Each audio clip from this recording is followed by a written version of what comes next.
अच्छा जी भाई, अस्सलाम वालेकुम and welcome to the class for Hamza Khani. बेटा, आज जो हमारा टास्क है वो ये है कि we'll be starting off with the participants of forest. हम बहुत सारे पार्टिसिपेंट्स देखेंगे फॉरेस्ट के, ठीक है। कोशिश करेंगे कि वीडियो को ब्रेक डाउन करें, ठीक है। सो अभी जो हम पहला पेपर करने वाले हैं दैट इज़ मई जून 2018, ठीक है। सिंपली क्या कहता है क्वेश्चन मुझसे कहता है कि study figure 2.2 which shows a coniferous tree, ठीक है। तो ये पिक्चर गालिबन कॉनिफरस ट्री की है। And explain how this type of tree has adapted, यानी किस तरीके से इस ट्री ने अडेप्ट किया है किसके साथ, the climatic conditions of the area. तो हमने बहुत सारा, जब हमने ये चैप्टर पढ़ा था तो हमने पर्टिकुलरली एक टेबल पढ़ा था जिसमें हमने climatic plus different characteristics of these trees पढ़े थे। तो आप जब भी वो कैरेक्टरिस्टिक्स लिखेंगे तो उसको कहीं ना कहीं क्लाइमेट से ज़रूर जोड़िएगा, ताकि आपका आंसर जो है, क्योंकि आगे लिखा हुआ है you should develop your answer. तो डेवलपमेंट का यही मतलब है कि आपने आंसर के अंदर जो भी आप रीजंस लिख रहे हैं उन रीजंस को ना सिर्फ लिखना है, बल्कि आपके उन रीजंस को उन रीजंस का एनालिसिस करके भी एग्जामिनर को बताना है that how does that particular feature in this particular question, how does that particular feature help plants और help these coniferous trees survive in those climatic conditions, ठीक है। तो सबसे पहले ऑफ कोर्स हमने पहला पॉइंट ही पढ़ा था, अगर किसी को टेबल याद हो तो दीज फॉरेस्ट आर एवरग्रीन, ठीक है। ये फॉरेस्ट एवरग्रीन फॉरेस्ट होते हैं, ठीक है ना, लश होते हैं, ठीक है। सो वाई इज़ दिस सो, और हमने उस टेबल में पर्टिकुलरली ये भी पढ़ा था कि अगर ये एवरग्रीन है, लश है, so they will have no need to renew leaves to at different points in time, क्योंकि वहाँ पर क्लाइमेट बहुत ज़्यादा हार्श है, बहुत ज़्यादा ठंडा वेदर है। अगर इतना ज़्यादा ठंडा वेदर होता है, इतने ज़्यादा आपके पास फ्रीजिंग कंडीशंस होती हैं, तो जाहिर सी बात है उस केस के अंदर प्लांट्स के लिए लीव्स को रिन्यू करना क्या हो जाता है, बहुत ज़्यादा डिफ़िकल्ट हो जाता है। तो अगर मैं इसको लिखूंगा तो मैं किस तरीके से लिखूंगा बेटा, मैं लिखूंगा इसको due to due to harsh climatic conditions, it is difficult it is difficult for the trees to renew its leaves।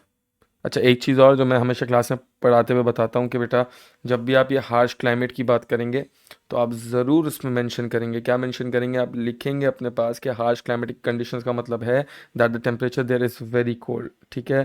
सो हम इधर जो बात कर रहे हैं that is very cold temperatures. अगर आपको क्लाइमेट का चैप्टर याद हो तो वेरी कोल्ड टेम्परेचर्स का मतलब होता है below -5 degree centigrade.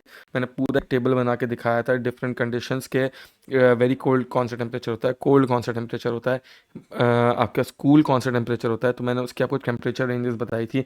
So very cold temperature certainly means what बेटा, it certainly means that the temperature there is below -5 degree centigrade. So the temperature there is below -5 degree centigrade, यानी -5 degree centigrade से कम temperature होता है, ठीक है। So certainly इतने harsh climatic conditions में leaves को रिन्यू करने में प्रॉब्लम होती है। That's why the trees are evergreen, they are lush, so they have very short growing season, बहुत छोटा ग्रोइंग सीजन होता है। ये हम ऑलरेडी बात वो टेबल पढ़ते वक्त पढ़ चुके हैं, ठीक है ना। सो आप आगे लिखेंगे they have a very short growing season, hence the evergreen lush leaves do not require quick renewal, यानी आपको उसको फ़ौरन से रिन्यू करने की ज़रूरत नहीं है। वो पर्टिकुलरली बहुत लंबे टाइम पीरियड तक क्या कर सकते हैं भाई, सरवाइव कर सकते हैं। एक अच्छे टाइम पीरियड के लिए क्या कर सकते हैं बेटा, सरवाइव कर सकते हैं, ठीक है। आपने वंस ये बात लिख दी, और क्या रीज़न लिख सकते हैं सर, तो हमने उसमें मल्टीपल और रीजंस डिस्कस किए थे, ठीक है। फॉर एग्जांपल द ट्री का shape being cone shape. Now why is the tree का शेप कोन शेप्ड, एक तो सर्टेनली वहाँ पर बहुत स्ट्रॉन्ग विंड्स होती हैं, तो उस स्ट्रॉन्ग विंड्स में ट्रीज़ को एक स्टेबिलिटी प्रोवाइड करने के लिए, एक स्टेबल अटायर प्रोवाइड करने के लिए बहुत ज़्यादा ज़रूरी है कि आपके पास क्या हो, आपके पास पर्टिकुलरली ये जो ट्री का कोन शेप है ये उसको स्टेबिलिटी प्रोवाइड करता है। सो नेक्स्ट हम बात कर रहे हैं किसकी, हम बात कर रहे हैं the tree being cone shaped. अब देखो सिर्फ कोन शेप्ड लिखने से काम नहीं होगा, आपको उसका एनालिसिस करके बताना पड़ेगा कि यार अगर मैं कोन शेप्ड लिख रहा हूँ, so how is cone the trees cone shape helping it survive in harsh climatic conditions. ठीक है, सो आप ये भी लिख सकते हैं that this provides trees with stability in strong winds। तो यानी अगर स्ट्रॉन्ग विंड्स ब्लो होती हैं, बहुत हार्श विंड्स हैं, बहुत तेज़ विंड्स हैं, तो उस केस के अंदर स्टेबिलिटी मिलेगी। किसको स्टेबिलिटी मिलेगी बेटा? स्टेबिलिटी मिलेगी आपके इस स्ट्रक्चर को, ट्री को स्टेबिलिटी मिलेगी। It will not break off very quickly. ठीक है, सर्टेनली जब आपने ये चीज़ लिख दी है तो आप इसके लीव्स का भी डिस्क्रिप्शन लिख सकते हैं। मैंने लीव्स का डिस्क्रिप्शन समझाया था कि बाकायदा तौर पर जो कॉन्फ्रेंस ट्रीज़ हैं उनके लीव्स जो होते हैं वो नीडल शेप्ड होते हैं। ठीक है ना, they particularly have needles rather than having proper leaves. वो किस तरीके से हेल्प करते हैं? So they stop the accumulation of snow. ठीक है, एंड ऑल्सो क्योंकि वहाँ पर मेजॉरिटी सीजन के अंदर जितना भी पानी है that is in the form of snow, so it is very difficult for the plants to attain water. तो उसको मॉइस्चर कंटेंट को भी स्टोर करके रखना पड़ेगा। So it certainly also helps the plant sustain the moisture content as well. ठीक है, तो आप वो वाली बात भी इधर लिख सकते हैं बेटा। क्या लिखूंगा? मैं लिखूंगा नेक्स्ट चीज that the trees have needle shaped leaves. And how would this help the tree बेटा? This would help the tree in retaining water and also avoid the accumulation of snow. ठीक है, so to avoid the accumulation of snow and to retain maximum water in the trees। क्यों? क्योंकि majority season के अंदर the water is present but it is in the form of snow, and solid water को जाहिर सी बात है roots intake नहीं कर पाएंगे। ठीक है ना, नेक्स्ट आ जाएंगे। So next part is where the examiner is asking me to state 3 causes of deforestation। what are the 3 causes of deforestation? कोई भी 3 important uses of trees को आप लिख सकते हैं। ठीक है, फर्स्ट ऑफ ऑल हमने पढ़ा था किस तरीके से आपके पास टिम्बर वुड की बहुत ज़्यादा रिक्वायरमेंट है, not just in industries but normally भी। ठीक है ना, दूसरे पार्ट्स में भी। तो आप इधर लिख सकते हैं wood slash timber is required as a raw material. ये आर एम का मतलब रॉ मटेरियल इन वेयर बेटा? In industries. ठीक है, सो इंडस्ट्रीज में रिक्वायरमेंट होती है इसकी। और क्या लिख सकता हूँ? और कहाँ पर आपके पास यूज़ होता है? ठीक है, so again certainly many people cut off trees for fuel wood. क्योंकि जहाँ जहाँ पे ये फॉरेस्ट ट्रीज प्रेजेंट है वहाँ पर लोग इसको काट रहे हैं। क्यों काट रहे हैं? क्योंकि उनको सर्टेनली इसकी ज़रूरत है। किस चीज़ की ज़रूरत है बेटा? They need it for certainly needed for fuel wood. ठीक है ना, क्योंकि वो डोमेस्टिक काम करने उनको, जैसे फॉर एग्जांपल उनको खाना बनाना है, तो खाना बनाने के लिए अपने आप को वार्म देने के लिए ट्रीज़ की बहुत ज़्यादा रिक्वायरमेंट है। ठीक है, तो आप आगे लिख सकते हैं। क्या लिख सकता हूँ मैं? So certainly the trees are also required for what बेटा? Fuel wood. ठीक है, मैं आगे फ्यूल वुड मेंशन कर सकता हूँ। अच्छा, एक वर्ड में लिख लें, कोई प्रॉब्लम नहीं है। ठीक है, मैं ऐसे समझा रहा हूँ उसने ताकि आपको चीज़ें याद आ जाएं। ठीक है, एंड ऑल्सो ट्रीज़ को अक्सर काटा जाता है when land is required for what? Urbanisation, houses बनाने, इंफ्रास्ट्रक्चर बनाने, डैम्स बनाने, रेजर्वायर्स बनाने, रोड्स बनाने, रेलवेज बनाने, हर टाइप के इंफ्रास्ट्रक्चर के लिए लैंड रिक्वायर्ड होता है। So land required for urbanisation. So urbanisation की आप मिसालें दे देंगे, हाउसेज हो गए, रेलवेज हो गए एंड रोड्स हो गए। तो आप ये चीज़ इधर क्या कर सकते हैं? मेंशन कर सकते हैं। ठीक है, coming on to the next part of the question. क्या है क्वेश्चन बेटा? अगला 6 मार्कर क्वेश्चन है। अच्छा, 6 मार्कर को करने से पहले 6 मार्कर का तरीका आपको वासी याद दिला दूँ। सो 2 developed points at east side, यानी व्यू ए के भी 2 डेवलप पॉइंट्स चाहिए होंगे, व्यू बी के भी 2 डेवलप पॉइंट्स चाहिए होंगे। आप एक एग्जाम्पल देंगे एंड एक एवेल्युएशन देंगे। मैं पहले ही बता रहा हूँ कि एग्जाम्पल की रिक्वायरमेंट एक एक डेवलप पॉइंट की है, लेकिन क्योंकि हम बहुत ज़्यादा अक्लमंद, होशियार और काबिल बच्चे हैं, हम क्या करेंगे, हम दो दो लिखेंगे, ताकि अगर गलती से हम एक आध गलत लिख भी लें तो एग्जामिनर उस पर हमारी स्क्रूटनी ना करे, उस पर हमारे को ऐसा ना हो कि मार्क्स डिडक्ट हो जाएं, ठीक है ना। तो we will stay on the safer side, ठीक है। अच्छा, सो क्या है सवाल। So around 5% of the land area of Pakistan is forested. To meet sustainable development targets, the amount of land covered by forest needs to increase to 25%। यानी कि अगर हमें सस्टेन करना है फॉरेस्ट को तो हमें हमारी यही ट्रीज के अमाउंट को इंक्रीज करना पड़ेगा 25% तक, ठीक है ना। अच्छा, read the following two views about the possible uses of land in Pakistan. So we'll read the two views. क्या हैं दो व्यूज। पहला व्यू मुझसे कहता है increased forest cover is an important use of land for the future, यानी मुझे बोल रहा है कि भाई मैं अपना लैंड इस्तेमाल कर सकता हूँ फॉरेस्ट कवर के लिए, ठीक है ना। सबसे पहली चीज़ कि मैं फॉरेस्ट कवर के लिए लैंड को डेवलप करूँ, ठीक है, पाकिस्तान के अंदर। दूसरा ये है कि there are more important uses, यानी और दूसरे यूजेस भी हो सकते हैं किसके, लैंड के, फॉर फ्यूचर डेवलपमेंट। तो देखो ज़रूरी नहीं है कि आप फॉरेस्ट कवर से ही डेवलपमेंट लेके आए अपने मुल्क के अंदर, और भी बहुत सारे यूजेस होते हैं जिसकी बिना पर आपको डेवलपमेंट आप लेके आते हैं कंट्री के अंदर, ठीक है। तो इधर इम्पॉर्टेंट ये था कि आप दोनों की भले इंपॉर्टेंस, यानी दोनों के भले एडवांटेजेस मेंशन करें, आप दोनों के बारे में चीज़ें फ़ायदेमंद बताएं और फिर एंड में अपना डिसीजन दें कि कौन सी ज़्यादा फ़ायदेमंद है। तो अक्सर ऐसा प्रोस्पेक्ट भी आता है जब आपको व्यू ए और व्यू बी के ज़रूरी नहीं है जिसको आप सपोर्ट करें उसके एडवांटेज और जिसको सपोर्ट नहीं करें उसके डिसएडवांटेज देने हो।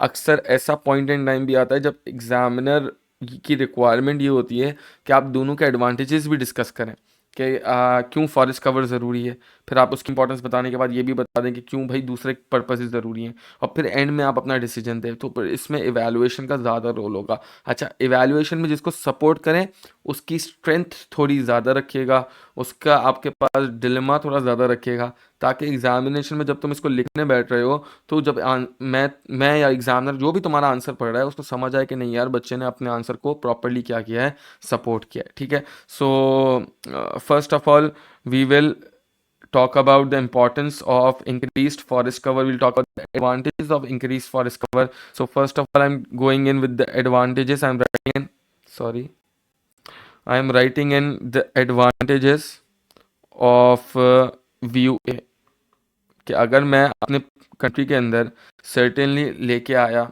क्या लेके आया, फॉरेस्ट कवर, तो उसका फ़ायदा क्या होगा। अब देखो फॉरेस्ट कवर लाने का मतलब है फॉरेस्ट ज़्यादा एग्जिस्ट करेंगे, फॉरेस्ट ज़्यादा एग्जिस्ट करने का मतलब है कि रूट्स अवेलेबल होंगे, और ये रूट्स हमेशा क्या करते हैं, क्लास में हज़ारों मरतबा बता चुका हूँ, ये रूट्स क्या करेंगे बेटा, ये सॉइल को ग्रिप करके रखेंगे। जब ये सॉइल को ग्रिप करके रखेंगे तो सॉइल इरोड नहीं होगी, यानी कम इरोड होगी। अगर सॉइल इरोड कम हो रही है तो certainly it helps what, it helps us stopping floods, it helps us increasing the water storage capacity not just of rivers but also of reservoirs। तो ये कनेक्टिविटी चेन याद रखिएगा, जब तक ये कनेक्टिविटी चेन नहीं बनेगी बेटा आंसर आपका इनकम्प्लीट रहेगा, ठीक है। सो आ जाएंगे। So we'll talk about the advantages of view A. तो पहला एडवांटेजेस है that it will help us prevent what, it will help us prevent soil erosion. अब ये तो हो गया आइडेंटिफिकेशन, इसकी एनालिसिस करनी पड़ेगी क्योंकि मैंने लिखा है दो डेवलप पॉइंट्स लिखने। तो सॉइल इरोजन किस तरह, तो आप लिखेंगे बेटा इसमें जब हम फॉरेस्ट कवर को इंक्रीज करते हैं ज़्यादा रूट्स होते हैं, जब ज़्यादा रूट्स होंगे तो फ़ायदा क्या होगा, ज़्यादा रूट्स होने का फ़ायदा ये होता है कि आपके पास ग्रिप रहती है। किस चीज़ पर ग्रिप रहती है बेटा, ग्रिप ऑन सॉइल। जब ग्रिप ऑन सॉइल रहेगी तो इरोजन क्या हो जाएगा, लेस सॉइल इरोजन। तो ये आपने आइडेंटिफाई कर दिया अपना फ़ायदा। अब फ़ायदा आइडेंटिफाई करने के बाद मैं ब्लू से कर रहा हूँ इसका एनालिसिस। किस तरीके से एनालिसिस करेंगे बेटा, सॉइल इरोजन कम हो रही है, क्या फ़ायदा हो रहा है, तो कम सॉइल इरोजन का मतलब होता है बेटा it will help us decrease what बेटा, it will help us decrease floods, not just floods but it will also increase the water storing capacity of rivers plus रेजरवॉयर्स।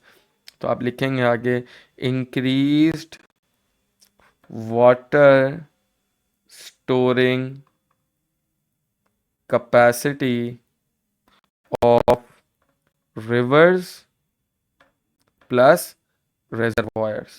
क्योंकि जाहिर सी बात है जो जगह पहले ये एरोडेड मटेरियल ले रहा था उसको आपने एक्सचेंज कर दिया है। किस चीज़ के साथ एक्सचेंज कर दिया बेटा? You have exchanged it with water, क्योंकि अब सॉइल इरोजन नहीं हो रही तो ये एरोडेड पार्टिकल्स पानी में नहीं आ रहे। अब ये एरोडेड पार्टिकल्स अगर पानी में नहीं आ रहे तो certainly they are not covering up the space. जब वो स्पेस को कवर अप नहीं कर रहे तो जाहिर सी बात है अवेलेबिलिटी वाटर की क्या हो जाएगी? इंक्रीज हो जाएगी। ठीक है, ये हो गया फर्स्ट कंप्लीटली डेवलप्ड पॉइंट। ठीक है, सेकंड पार्ट पे आप क्या लिख सकते हैं बेटा? सेकंड पार्ट पे लिख सकते हैं of course forest cover increase करने का मतलब है कि वुड की अवेलेबिलिटी इंक्रीज होगी, and wood is a raw material for many industries out there, तो वो भी एक एडवांटेज है। ठीक है ना, वो आप लिख सकते हैं। सो अगेन आइडेंटिफाई करूँगा कि इससे अवेलेबिलिटी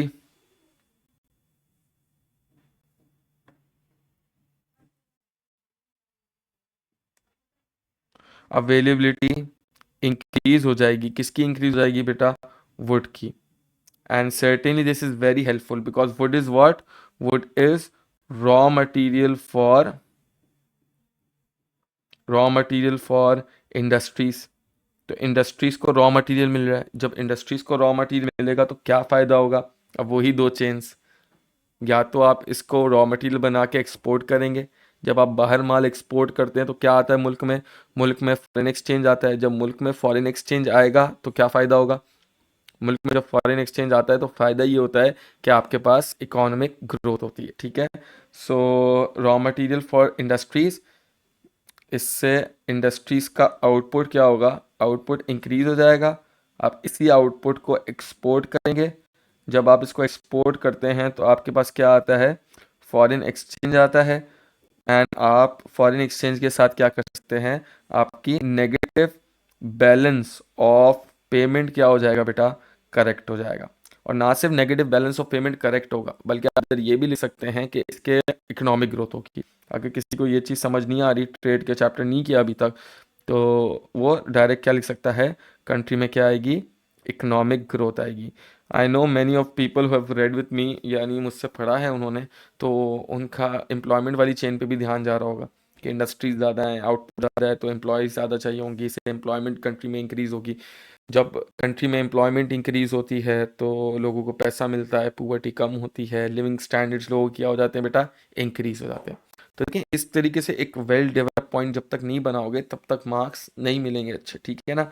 अच्छा, इसके अलावा इसमें एग्जांपल्स भी ऐड ऑन कर सकते हैं आप, जैसे अवेलेबिलिटी ऑफ इंक्रीज वुड, फिर इंडस्ट्रीज़, तो आप इसमें दो तीन इंडस्ट्रीज़ की एग्जांपल दे दें कि किन इंडस्ट्रीज़ के लिए अवेलेबल हो जाएगा। तो आप स्पोर्ट्स गुड इंडस्ट्री की बात कर लें, क्योंकि हम अक्सर अपना स्पोर्ट्स गुड बाहर क्या करते हैं? एक्सपोर्ट करते हैं, and they contribute to the foreign exchange as well. Not just this industry but you could talk about the furniture industry as well.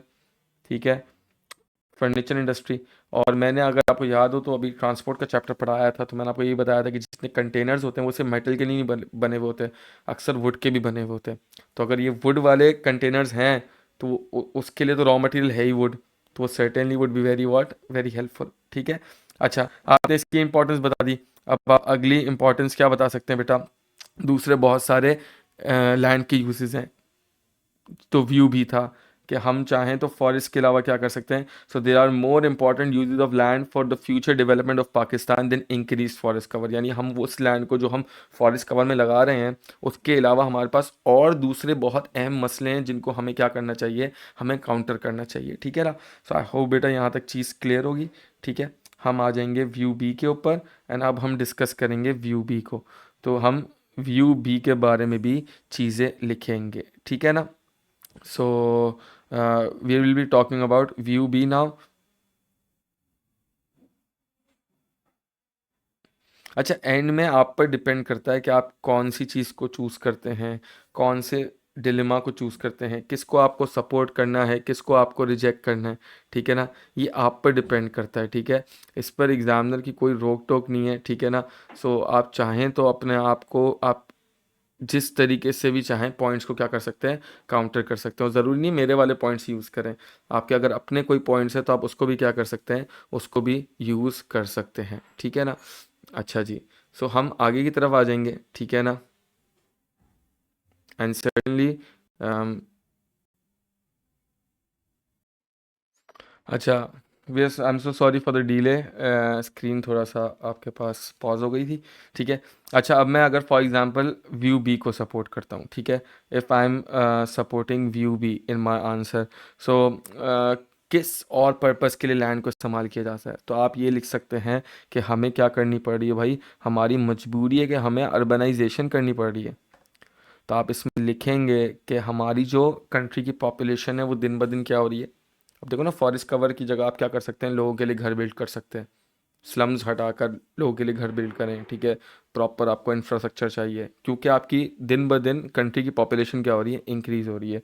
सो आप लिखेंगे अपने पास दैट एक तो चीज़ है कि ये पॉपुलेशन इंक्रीज़ हो रही है डे बाय डे, ठीक है, एंड इसी पॉपुलेशन को किस चीज़ की ज़रूरत है बेटा, इसी पॉपुलेशन को ज़रूरत है किस चीज़ की बेटा, हाउसेस की ज़रूरत है, इसके अलावा हॉस्पिटल्स की ज़रूरत है, रोड्स की ज़रूरत है, एंड इसके लिए क्या होना चाहिए बेटा, land becomes not just important, land becomes necessary.